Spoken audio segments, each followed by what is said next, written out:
नमस्कार, बहुत स्वागत है आपका दिल्ली तक पर। मैं हूं आपके साथ अनुराधा तंवर।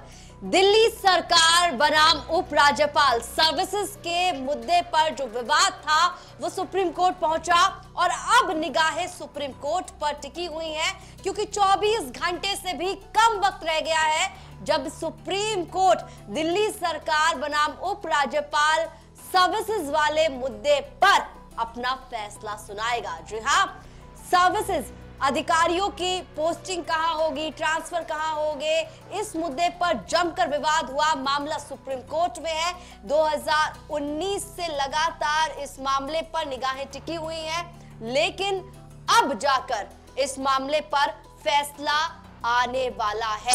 11 मई को सर्वोच्च न्यायालय दिल्ली सरकार और उपराज्यपाल के बीच सर्विसेज के मुद्दे पर जो विवाद था उसका फैसला सुनाएगा। लेकिन क्या पूरा मामला है, किस तरीके से विवाद हुआ और अब तक इस मामले पर न्यायालय में, सर्वोच्च न्यायालय में क्या कुछ हुआ, उसकी विस्तृत जानकारी आपको देते हैं। 11 मई को सुप्रीम कोर्ट दिल्ली सरकार और उपराज्यपाल के बीच अधिकारियों के ट्रांसफर और पोस्टिंग मामले में फैसला सुनाएगा। यह मामला सुप्रीम कोर्ट की 5 जजों की संविधान पीठ सुनाएगी, जिसमें chief justice of India DY Chandrachud, justice MR Shah, justice Krishna Murari, justice Hima Kohli और जस्टिस PS नरसिम्हा शामिल हैं। सर्वोच्च न्यायालय की संविधान पीठ ने इस मामले पर फैसला 18 जनवरी को सुरक्षित रख लिया था। Chief justice of India DY Chandrachud की अगुवाई वाली बेंच को यह मामला 6 मई 2022 को रेफर किया गया था।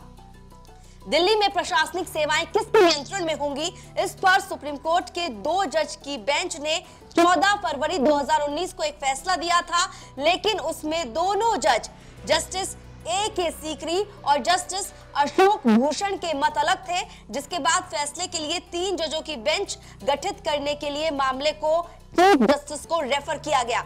इस बीच केंद्र ने दलील दी थी कि मामले को और बड़ी बेंच को भेजा जाए, जिस पर chief justice of India DY Chandrachud ने आश्चर्य व्यक्त किया था। दिल्ली सरकार बनाम उपराज्यपाल के बीच का जो विवाद है वो सुप्रीम कोर्ट में है और फैसला आने वाला है कल, यानी कि 11 मई को। लेकिन जब फैसले की आखिरी सुनवाई हो रही थी, उस दौरान केंद्र सरकार की ओर से जो वकील थे, सॉलिसिटर जनरल तुषार मेहता ने कोर्ट में यह कहा था कि इस मामले को और बड़ी बेंच को रेफर किया जाना चाहिए, जिस पर CJI ने आश्चर्य जाहिर किया था और ये कहा था कि इस मामले पर अगर आप ये चाहते थे कि बड़ी बेंच को रेफर किया जाए ये मामला, तो इसके बारे में आपने पहले क्यों नहीं कहा। अब फैसला आएगा कल। लेकिन साल 2018 में भी सर्वोच्च न्यायालय ने एक फैसला दिया था, दिल्ली सरकार और उपराज्यपाल का ही मामला था। उस फैसले में सर्वोच्च न्यायालय की ओर से क्या कहा गया था वो जानना भी बेहद महत्वपूर्ण है। सुप्रीम कोर्ट की संवैधानिक बेंच ने अपने फैसले में कहा था कि LG स्वतंत्र तौर पर काम नहीं करेंगे। अगर कोई अपवाद है तो वो मामले को राष्ट्रपति को रेफर कर सकते हैं और जो फैसला राष्ट्रपति लेंगे उस पर अमल करेंगे, यानी LG खुद कोई फैसला नहीं लेंगे। सुप्रीम कोर्ट के 5 जजों की संवैधानिक बेंच ने राजधानी दिल्ली में प्रशासन के लिए एक पैरामीटर तय किया। सुप्रीम कोर्ट ने अनुच्छेद 239A की व्याख्या की थी। हालांकि सुप्रीम कोर्ट ने केंद्र सरकार बनाम दिल्ली विवाद के कई मामलों पर फैसला दिया था, लेकिन सर्विसेज यानी अधिकारियों पर नियंत्रण जैसे कुछ मुद्दों को आगे की सुनवाई के लिए छोड़ दिया था।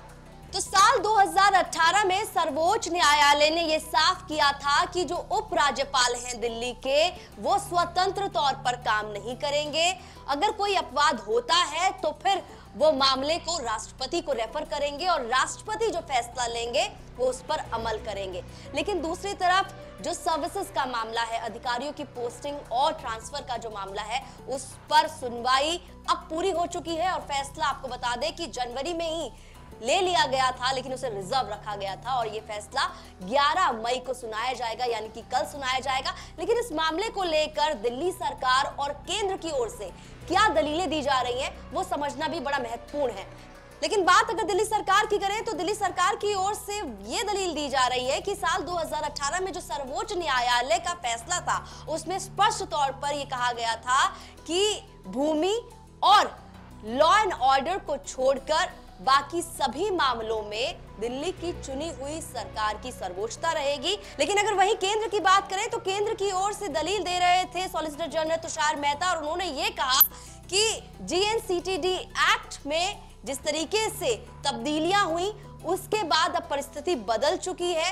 इसके साथ ही उन्होंने ये भी कहा कि दिल्ली राष्ट्रीय राजधानी है, यहाँ की सरकार को पूर्ण राज्य की सरकार जैसे अधिकार नहीं दिए जा सकते। केंद्र सरकार ने ये भी कहा कि दिल्ली सरकार राजनीतिक अपरिपक्वता के चलते लगातार विवाद की स्थिति बनाए रखना चाहती है, और ये तमाम दलीलें जो हैं वो सर्वोच्च न्यायालय में दी गई।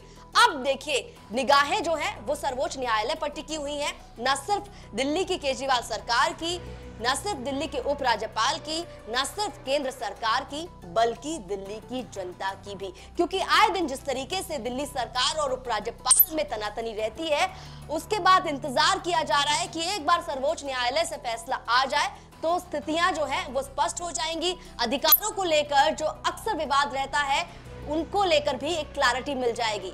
अब फिलहाल इंतजार है तो सर्वोच्च न्यायालय के फैसले का। दिल्ली से जुड़ी तमाम खबरों के लिए आप देखते रहिए दिल्ली तक।